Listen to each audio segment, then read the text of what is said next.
आज बच्चों हम सीखते हैं आयनिक कंपाउंड का एन फैक्टर क्या होता है, इक्विवेलेंट वेट कैसे निकालते हैं। इक्विवेलेंट वेट क्या होता है, सिंपली फॉर्मूला है भैया molar mass by n factor. अब बात करते हैं एन फैक्टर और आयनिक कंपाउंड क्या होता है। इस total charge on its cationic और एनानिक पार्ट, पॉजिटिव चार्ज वाला पार्ट या नेगेटिव चार्ज वाला पार्ट, टोटल चार्ज निकाल लो, वही उसका क्या हो जाता है एन फैक्टर। जैसे ये है हमारे सामने CuSO4, तुमको पता है कि सल्फेट आयन पर हमेशा दो नेगेटिव होता है। अगर यहां पर दो नेगेटिव होगा तो इसके ऊपर क्या होगा, दो पॉजिटिव। क्यों? क्योंकि CuSO4 न्यूट्रल कंपाउंड होता है।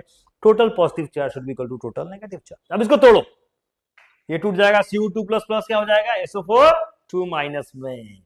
अब बताओ, केटानिक पार्ट ये हुआ, एनानिक पार्ट ये हुआ। अब खाली तुम देख लो चार्ज का वैल्यू क्या है, टोटल चार्ज का वैल्यू +2 या -2, value is 2। N factor of CuSO4 क्या हो जाएगा, 2 के बराबर।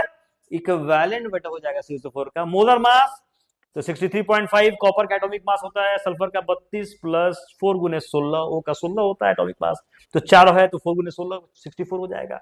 जोड़ दोगे तो आ जाएगा 159.5 मोलर मास आ गया। एन फैक्टर कितना हो जाएगा, 2 के बराबर हो गया। अब आते हैं नेक्स्ट, Na2CO3 जब भी टूटेगा क्या टूटेगा, 2Na plus plus carbonate ion में। अब देखो टोटल चार्ज यहां या यहां किसी एक को देख लो तुम, तो 2 इंटू +1 +2 या -2, एन फैक्टर कितना हो जाएगा, सोडियम कार्बोनेट का 2 हो जाएगा। यस, अब क्या इक्विवेलेंट वेट क्या हो जाएगा, इसका मोलर मास कैसे, 2 गुने 23 प्लस 12 प्लस 3 गुने 16 निकल गया molar mass by n factor कितना, 2, दैट इज 53 के बराबर आ गया।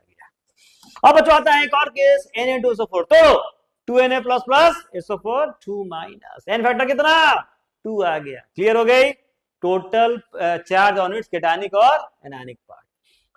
ई ऑफ Na2SO4 तो 2 गुने 23 प्लस 32 प्लस 4 गुने 16 142, एन फैक्टर कितना हो जाएगा, 2, दैट इज 71 के बराबर। एक और केस Al2SO4 होल 3, ये 3 प्लस ये 2 माइनस, तोड़ दो, 2Al 3 plus 3 SO4 2 minus, n factor किसका, Al2SO4 होल 3 का कितना हो जाएगा, टोटल चार्ज 2 गुने 3 6 पॉजिटिव या 6 नेगेटिव 6 हो गया। इक्विवेलेंट वेट Al2SO4 होल 3 का कितना हो जाएगा, मोलर मास 342 आ जाएगा इसका, एन फैक्टर कितना हो जाएगा 6 के बराबर। सॉल्व करके आंसर। ओके बच्चों, थैंक यू सो मच।